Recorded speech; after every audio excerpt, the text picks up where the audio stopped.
Good afternoon, everybody. Good afternoon, sir. Good afternoon. चलिए, जब तक बाकी बच्चे ज्वाइन कर रहे हैं, आप में से जिनको भी असाइनमेंट शो करना है, because today is the last day, please अपना हैंड रेज करें. वन बाय वन मैं चेक करना स्टार्ट करता हूँ.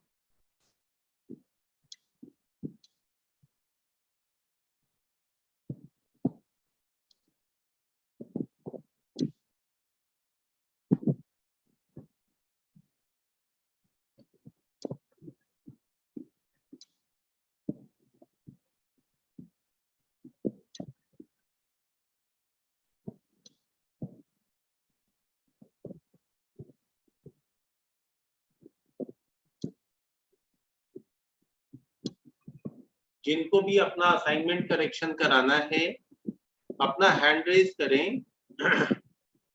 मैं उनका करेक्शन करूं, correction in the sense check कर लूं.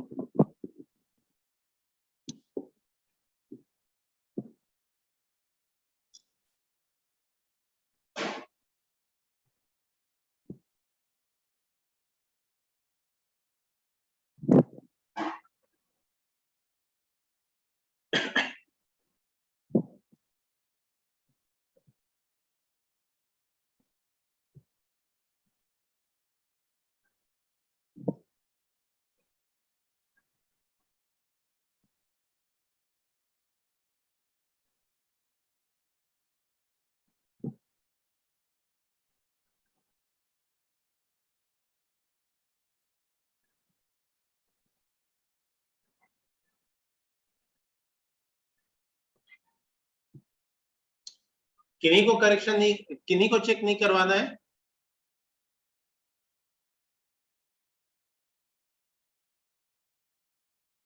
हेलो,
या अविनाश, सीरियल नंबर 12.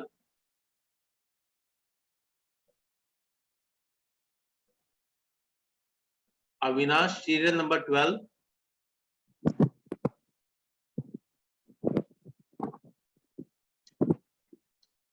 कोई अविनाश नहीं है बैच में.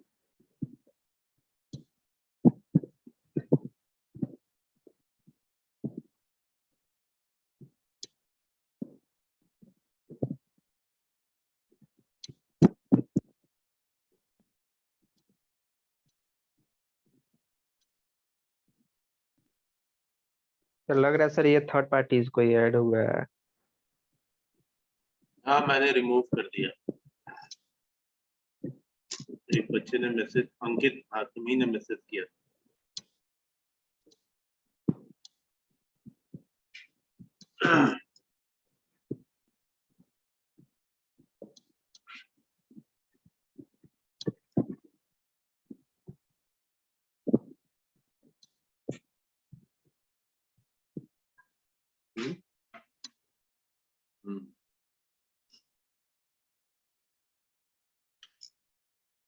देखिए, आज 3rd क्लास था आपका असाइनमेंट चेक करने का, उसके बावजूद आप लोगों का कोई इंटरेस्ट नहीं दिख रहा है। कुछ बच्चों ने सबमिट किया, कुछ लोगों के पास आज भी टाइम था, बट वही यार, सर तो ऐसी पढ़ाई करने से क्या बेनिफिट होगा जब आप एक असाइनमेंट भी नहीं बना सकते, कोई फाइनल असाइनमेंट।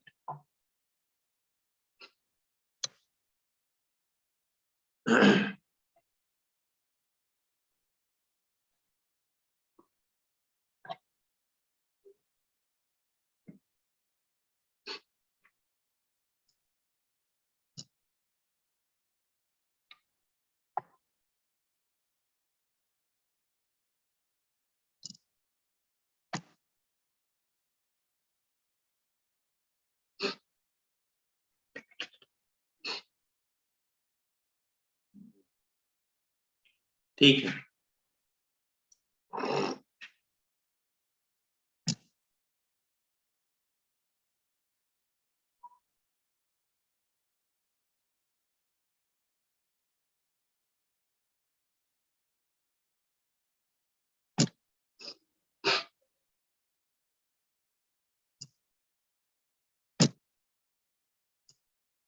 चलिए तब तो सर्वर में क्या ही असाइनमेंट बनाएंगे आप।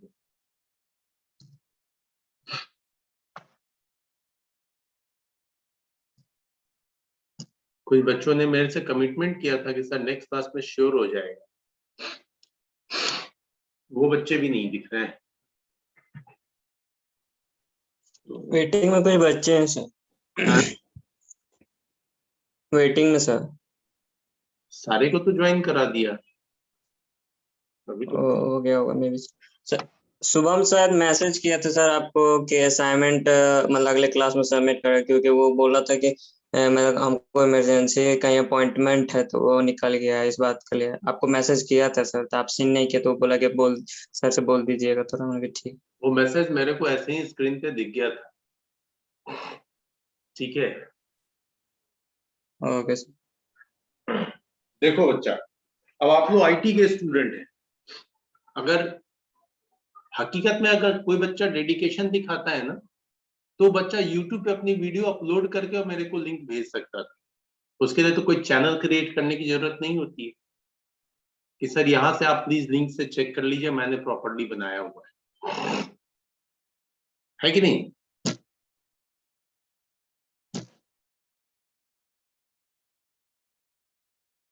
इस तरह से मैसेज दिखा है स्क्रीन रिकॉर्डर से, उसको सारे को चेक करता, बोलता और मेरे को भेज देता, तो उसके पॉइंट ऐसे ही मेरे मन में हाई हो जाते। चलो है,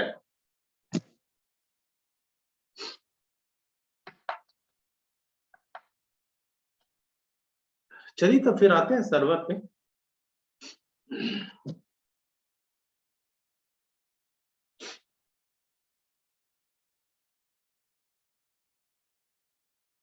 सर्वर में हम लोग एडीसी को समझ रहे थे, एडीसी नहीं सॉरी, सीडीसी को समझ रहे थे, राइट।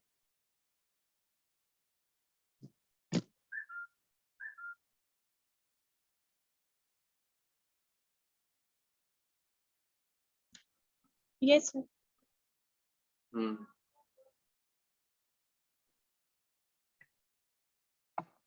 बोलता तक भी नहीं है, एक बच्चा बोलेगा बस।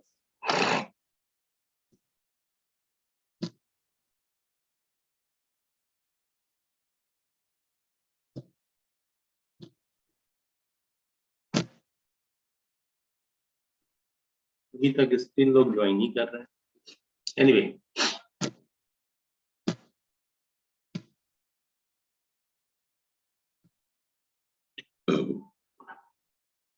बोलिए आदित्य, हैंड रेज किया आपने। Sir, my assignment is almost done, sir, but today I can't show you because I have a fever right now.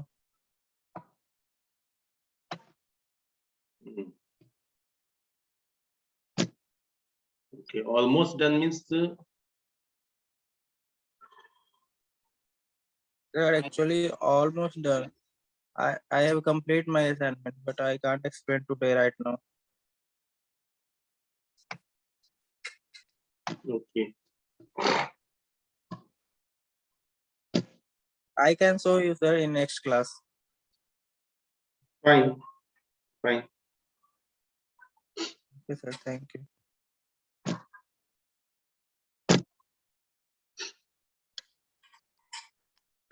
देखो इस डायग्राम,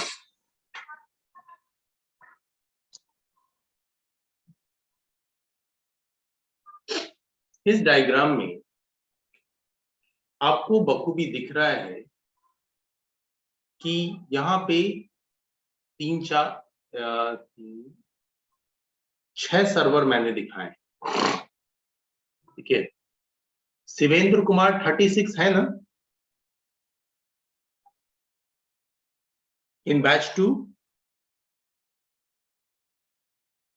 जी सर। ठीक है।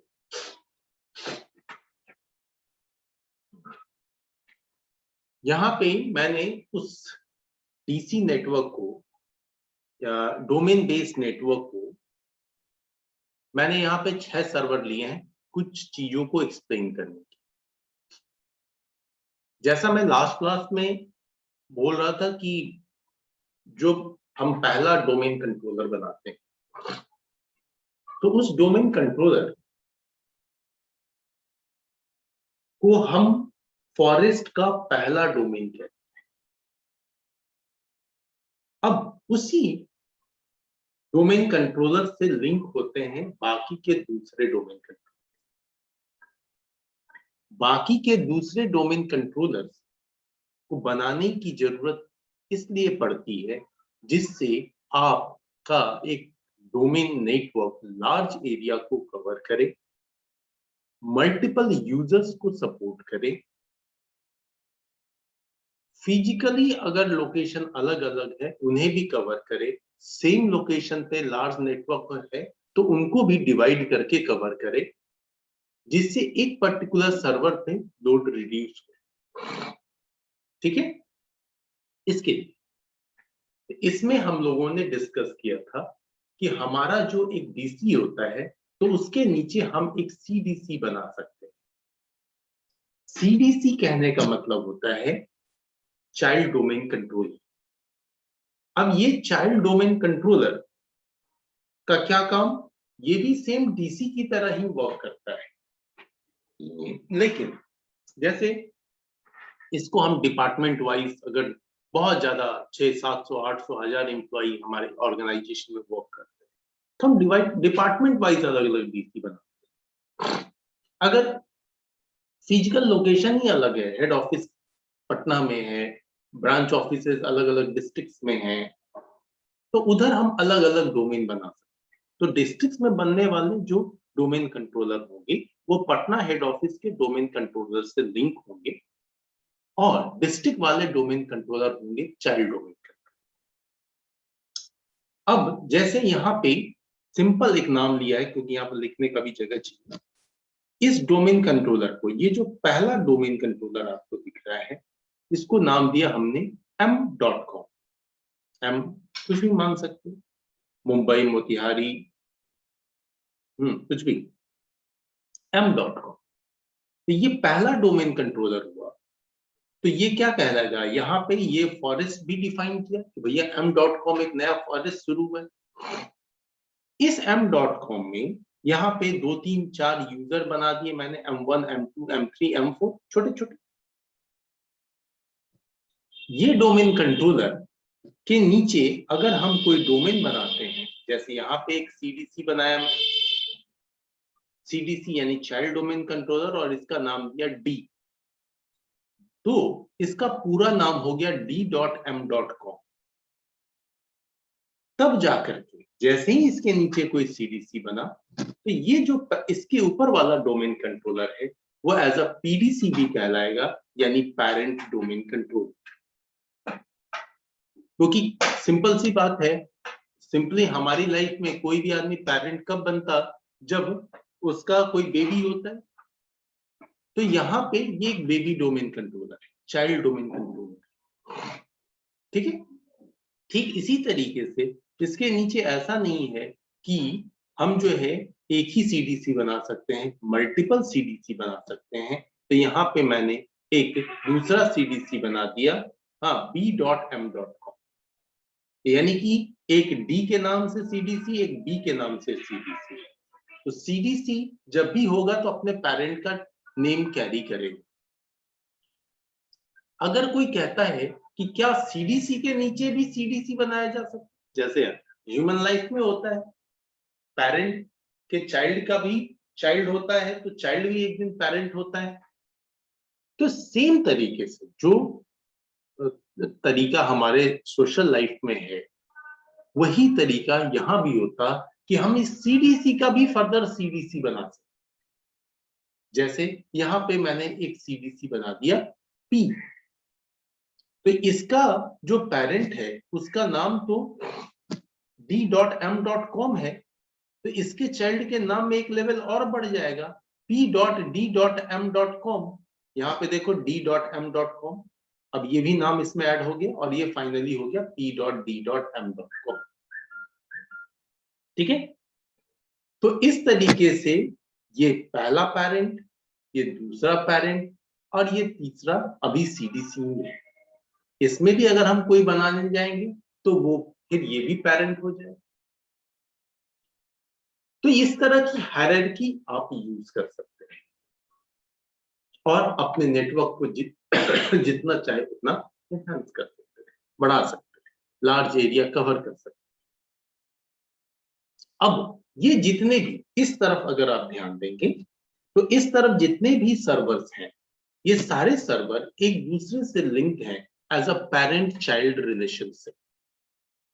पेरेंट चाइल्ड रिलेशनशिप में होता क्या है कि एक मतलब पेरेंट के पास में जो भी यूजर्स हैं वो चाइल्ड के क्लाइंट मशीन्स पे लॉगिन कर सकते हैं, चाइल्ड के पास जो भी यूजर्स हैं वो पेरेंट के क्लाइंट मशीन पे लॉगिन कर सकते हैं। तो जब हम ओवरऑल देखेंगे तो यहाँ पे ये दिखता है कि भैया अगर इस सीडीसी पे कोई यूजर बना दें हम XYZ, तो ये XYZ यूजर इसके भी क्लाइंट मशीन पे लॉगिन करेगा और इसके भी क्लाइंट मशीन पे लॉगिन करेगा, ठीक है। ये बात समझ में आ रही? Yes sir. और किन्हीं को सिर्फ एक ही बच्चे का रिस्पॉन्स आता है, बच्चा विशाल, यस सर, आ गया। यस ठीक है। और इसी चीज को आपने पढ़ा था डिस्ट्रीब्यूटेड क्लाइंट सर्वर आर्किटेक्चर, ठीक है, अपने डेटा कम्युनिकेशन के लास्ट चैप्टर। अब यहां पे क्या है, डिस्ट्रीब्यूटेड तो हो ही गया, बट गया अलग अलग। हाँ, ये अलग बात है इनकी लिंकिंग कैसे, अगर मान लो एक मुंबई में है, दूसरा पटना में, तीसरा दिल्ली में, तो वो हम पब्लिक नेटवर्क का यूज करते हैं, लिंक करते हैं, वहां पे फिर राउटर स्विचेस आ जाते हैं आपको, तो विदाउट राउटर स्विचेस ये नेटवर्क पॉसिबल नहीं है। तो कोई भी नेटवर्क हो एटलीस्ट उसमें सिस्को या सिस्को जैसी जितनी भी डिवाइसेस होती हैं वो, और विंडोज या विंडोज जैसा कोई भी ऑपरेटिंग सिस्टम, ये दो का आर्किटेक्चर होगा, तभी आपका नेटवर्क ऑलमोस्ट कंप्लीट जैसा होगा। और उसके बाद आप जो भी एप्लीकेशन इसके ऊपर रन करें, ठीक है। अब बारी आती है कि ये जो आपका डोमेन कंट्रोलर है, ये डोमेन कंट्रोलर का काम तो बहुत बढ़ गया क्योंकि सारे सीडीसी इसी से जुड़े हुए हैं। तो क्या होगा अगर ये डोमेन कंट्रोलर, यानी ये पहला domain controller, root domain controller किसी वजह से डाउन हो जाता है, तो हमारे पास में बैकअप का कोई सॉल्यूशन होना चाहिए। क्योंकि आप जब भी नेटवर्क डिजाइन करते हैं वहां पे फॉल्ट टॉलरेंस को पहले ही कंसीडर कर लिया जाता है कि ऐसा होगा तो क्या होगा। जैसे आज हम इस कोविड के टाइम में बात कर रहे हैं ना कि हमारा इंफ्रास्ट्रक्चर डेवलप होना चाहिए, मेडिकल सिस्टम अच्छी होनी चाहिए, एंड इस पैंडेमिक को पहले ही से गवर्नमेंट को जज करना चाहिए, etcetera. All these are true, जज करना चाहिए। ये जजमेंट नहीं हुई, इसीलिए जब प्रॉब्लम आई तो हम लोग क्या दिख रहे हैं, बिखरे हुए दिख रहे हैं। We have no any solution. अब आनंद फानंद में किए जाने वाला सॉल्यूशन से क्या होता है, सर्विस डिले होती है। जैसे आज हमारे पास में सिचुएशन खड़ा हो गया कि हमारे लिए वैक्सीनेशन लेने की सर्विस में काफी डिले है। तो इस डीसी मशीन से भी जितनी भी सर्विसेज मिल रही हैं वो सर्विसेज कंटिन्यू रहे, और हम मान के चल सकते हैं कि इन फ्यूचर ऐसा हो सकता है इसमें वायरस अटैक हो जाए, इसको भी कोरोना लग जाए, इसको इसका ये फिजिकली डैमेज हो जाए, किसी वजह से जल गया, कुछ भी हुआ, या किसी वजह से इसका लिंक डाउन हो जाए जो इमीडिएटली अप नहीं हो सकता है। ऐसे सिचुएशन में या हार्डवेयर अपग्रेड करना हो, हाँ जी, या फिर हार्डवेयर अपग्रेड करना हो। हाँ, या किसी तरह का हार्डवेयर अपग्रेड करना है जिसमें मशीन को स्टॉप करना है, मशीन को रोकनी है, इसका ओएस करप्ट हो जाए। तो कोई भी ऐसा सिचुएशन हो जिसमें सर्वर से लिंक खत्म हो जाए, तो वैसे केस में हम इसके लिए एक एडिशनल डोर सर्वर तैयार करते हैं जिसको हम कहते हैं एडीसी, एडिशनल डोमेन कंट्रोलर। ये एडिशनल डोमेन कंट्रोलर हूबहू एकदम डुप्लीकेट होता है इसका। इसलिए अगर आप यहां पे कुछ भी चेंजेस होता है तो उस चेंज, वो जो चेंज है वो इमीडिएटली उसके एडीसी पे रेप्लिकेट कर जाता है। और ये साइड में मैंने एडीसी बनाया हुआ है। ये एडीसी इस डीसी के फेल होने पे same to same task perform करता है। इसलिए हमारी कोशिश होती है कि सर्वर के केस में जैसा कॉन्फ़िगरेशन हमने, मशीन कॉन्फ़िगरेशन जैसा हमने रूट डोमेन का रखा है, वैसा ही एडीसी के लिए जो सर्वर मशीन यूज होगी उस पे भी वैसा ही कॉन्फ़िगरेशन, क्योंकि जैसे ही वर्क ट्रांसफर होगा तो लोड तो सेम ही इसको लेना पड़ेगा, तभी तो वो सर्विस दे पाएगा। एडीसी में भी यही एक्टिव डायरेक्टरी सर्विस काम आती है। यहाँ पे भी हमें स्पेसिफाई करना होता है कि किसका एडीसी बनाना है, क्योंकि ये कोई जरूरी नहीं कि आप एडीसी सिर्फ रूट का ही बनाएं, आप दूसरे की भी जरूरत पड़ सकती है। अगर आपकी कंपनी इतना एफर्ट करने को तैयार है कि भाई हाँ आप मशीन्स लगाओ, कोई इशू नहीं है, हाँ, बट नेटवर्क में इशू नहीं होना चाहिए, प्रॉब्लम नहीं होनी चाहिए, यूजर्स को दिक्कत नहीं होनी चाहिए, तो वैसे केस में आप सीडीसी का भी एडीसी तैयार कर सकते हैं, यानी एडिशनल डोमेन कंट्रोल। ठीक है, अब इसमें एक और सर्वर आपको दिख रहा है जिसको मैंने लिखा हुआ है RODC, read only domain controller. तो रीड ओनली डोमेन कंट्रोलर कैसा डोमेन कंट्रोलर? वैसे नाम से थोड़ा थोड़ा दिखता है, अच्छा रीड ओनली यानी कि यहाँ पे से रीड कर सकते, हाँ, इसको पढ़ सकते। तो पढ़ने का सेंस यहाँ ये है कि कई बार ऐसा होता है कि छोटे छोटे लोकेशंस पे हमारी ऑफिस ओपन, ठीक है, अब उस ऑफिस में ज्यादा यूजर नहीं है, यूजर 2-4-5 ही हैं, लेकिन वो रिमोट एरिया में, हमने जो उसको लिंक किया हुआ है उस लिंक के थ्रू भी वहां यूजर के लॉगिन होने में बहुत टाइम लगता है। अक्सर हाँ, यूजर अगर 10 बजे ऑफिस में लॉगिन करता है, उसको 11 बज जाते हैं लॉगिन करते करते, बड़ी प्रॉब्लम है। सर्वर एंड पे कुछ नहीं प्रॉब्लम दिख रहा है, सर्वर तो सारे यूजर जो है उनको करा ही रहा है, उसको भी करा ही रहा है, बट स्लो प्रोसेस हो। तो ऐसे केस में इस तरह के किसी पर्टिकुलर फिजिकल लोकेशन के लिए अब हम फिर एक अलग से उसको सर्वर बना के दें तो ये थोड़ा सा इनसिक्योर हो जाता है।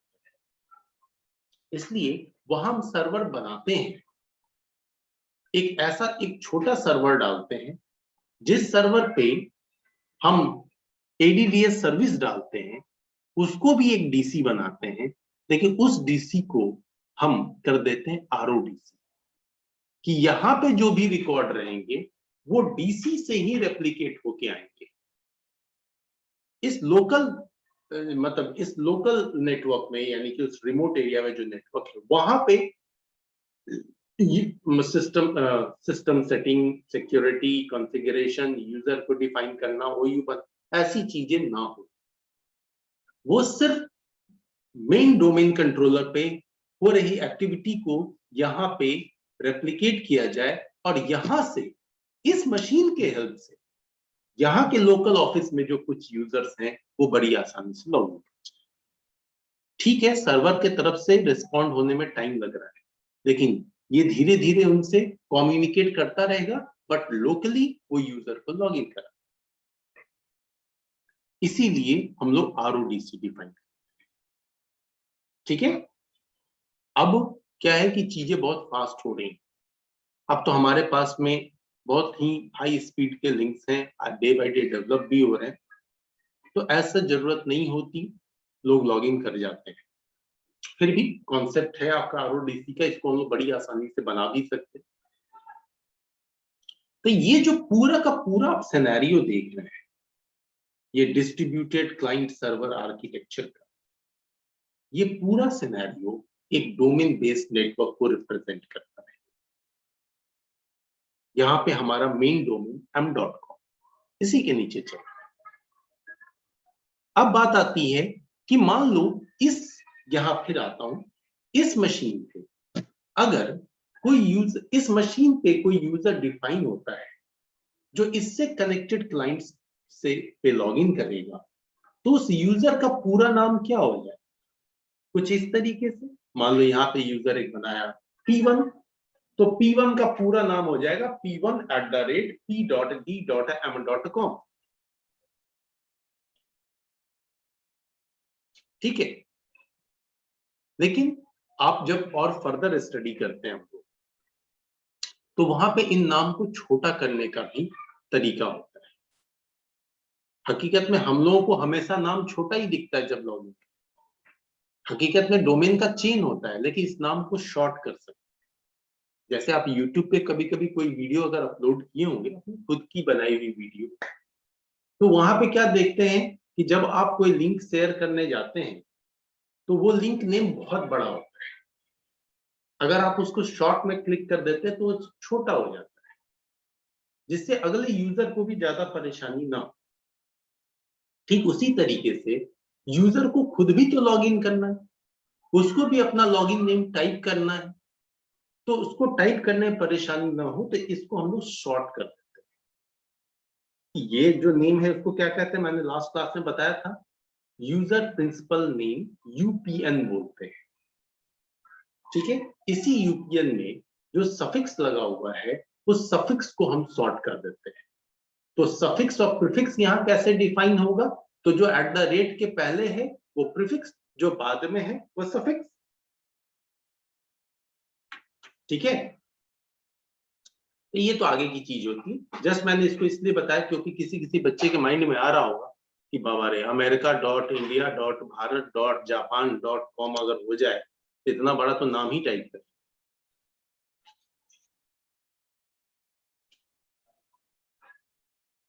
ठीक है, कोई डाउट सर?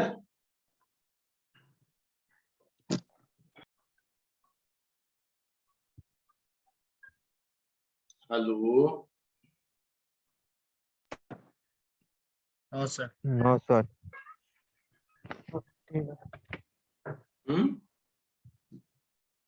कोई डाउट तो होना चाहिए, कुछ क्वेश्चन तो राइज होने चाहिए, कोई ना कोई ऐसा। समझ रहे हैं कि मैं इतना बढ़िया तो नहीं बता दे रहा हूं कि सबको समझ में आ जाएगा।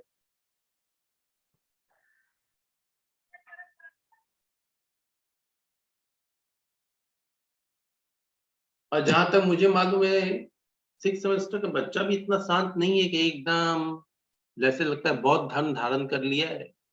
हम बौद्ध की तरह बैठा हुआ है चुपचाप, गुरु वचन सत्य वचन।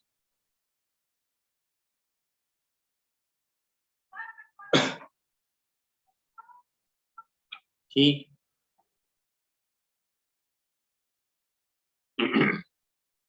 तो बुद्ध टेम्पल घूम के आए हैं अभी। ओ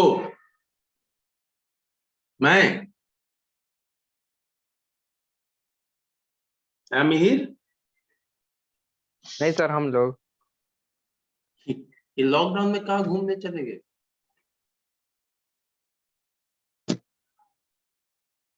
sir home to corona vaccine centre.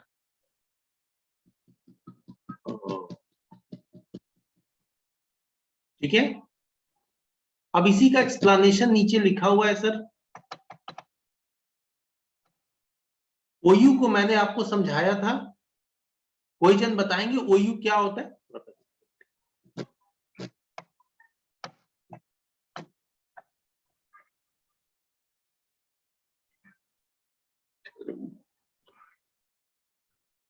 Hello,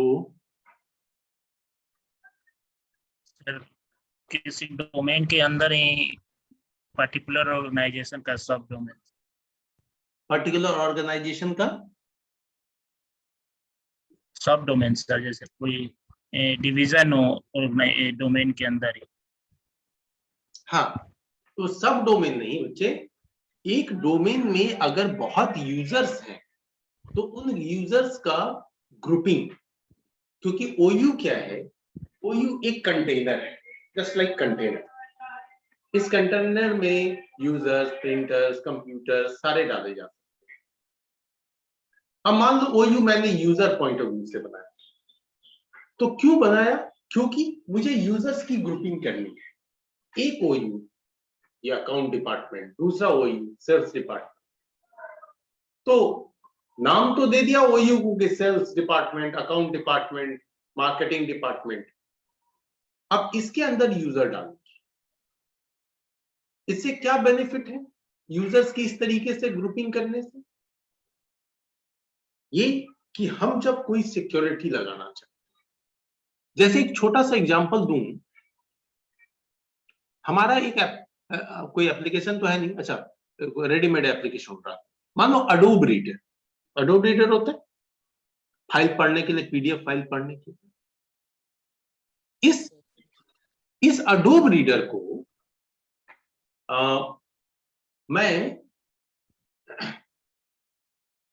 marketing team को देना चाहता हूं, बाकी सेल्स को जरूरत नहीं है, मान के चलो, अज्यूम कर लो, हकीकत में जरूरत तो हर को होता है, बाकी डिपार्टमेंट को नहीं। अब ऐसे केस में अडोब रीडर जो होगा वो मुझे कायदे से अगर देखें तो हर मशीन पे डाल के रखनी होगी, जिससे कोई भी यूजर यहां लॉगिन करे तो उसको अडोब रीडर मिले, चाहे जरूरत हो या ना हो। तो हमारे लिए तो एक टास्क बढ़ जाएगा। यस है ना? ऐसे ऐसे ऑर्गेनाइजेशन के अंदर में, जैसे सिंपल आपका ही कंप्यूटर है, आप ही बहुत सारे एप्लीकेशन डाल के रखे हो, ऑफिस चाहिए, अडोब रीडर चाहिए, विनरार चाहिए, हाँ, पैकेट ट्रेसर चाहिए, बहुत सारी चीजें। अब तो ये सारे पैकेजेस अगर हम डिफरेंट डिपार्टमेंट के हिसाब से सोच करके हर मशीन पे डाल के रखें, तो समझ लो एक मशीन इंस्टॉल करने में एक दिन निकल जाए। तो ऐसा नहीं, एप्लीकेशन को हम क्लाइंट मशीन पे डालेंगे ही नहीं, उस पे सिर्फ और सिर्फ ऑपरेटिंग सिस्टम है और वो डोमेन से ज्वाइंट है। अब इस एप्लीकेशन को डाल देंगे सर्वर पे, डाल दिया। डालने के बाद इसमें एक फाइल होता है जिसको MSI फाइल, आप लोग अक्सर हाँ जब डाउनलोड करने जाते होंगे तो वहां पे दो तरह की फाइलें दिखती है ना, कोई भी चीज डाउनलोड कर रहे हो जब आप, कि एक EXE फाइल EXE और MSI। MSI तो दिखता है। MSI फाइल का कभी एज सच तो यूज नहीं किया होगा आप लोगों ने? No sir. यूज नहीं किया है, लेकिन कभी कभी सर सेटअप फाइल वही होता है MSI करके। हाँ, तो ये MSI हकीकत में विंडोज इंस्टॉलर फाइल है, माइक्रोसॉफ्ट इंस्टॉलर फाइल।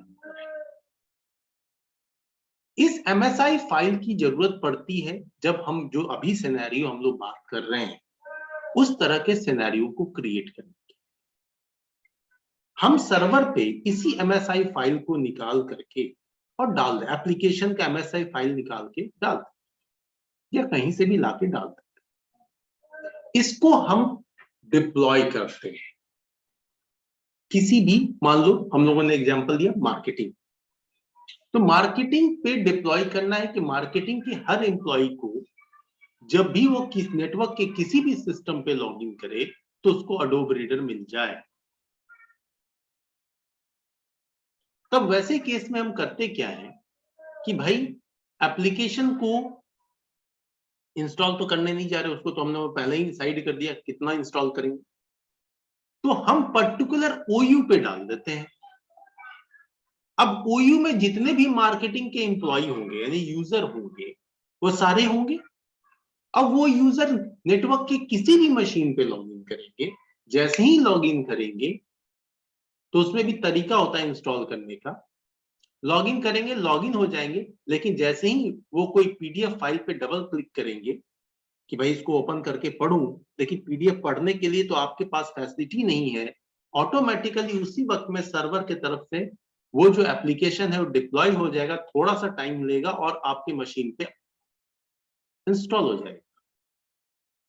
लेकिन मजे की बात ये है कि अब मार्केटिंग OU का कोई यूजर जो था, मान लो कुणाल लॉगिन किया, अपना काम किया, उसको जो पढ़ना लिखना था किया उसने और वो वहां छोड़ दिया सीट। अब उधर आ गया सेल्स का बंदा बैठ गया कि सिस्टम खाली है, मैं काम कर रहा हूं। उसने देखा कि कुणाल जो है, ये कुणाल यहाँ पे मार्केटिंग टीम का बंदा काम कर रहा था, एडोब रीडर से वो काम कर रहा था, मैं भी कर लेता हूँ कुछ। वो लॉगिन करेगा लेकिन उसको एडोब नहीं मिलेगा, जबकि चेक करने जाएगा तो दिखेगा एडोब है लेकिन उसको नहीं मिलेगा, वो डिप्लॉय नहीं हुई, उसके लिए सर्वर की तरफ से वो डिनाई हुई।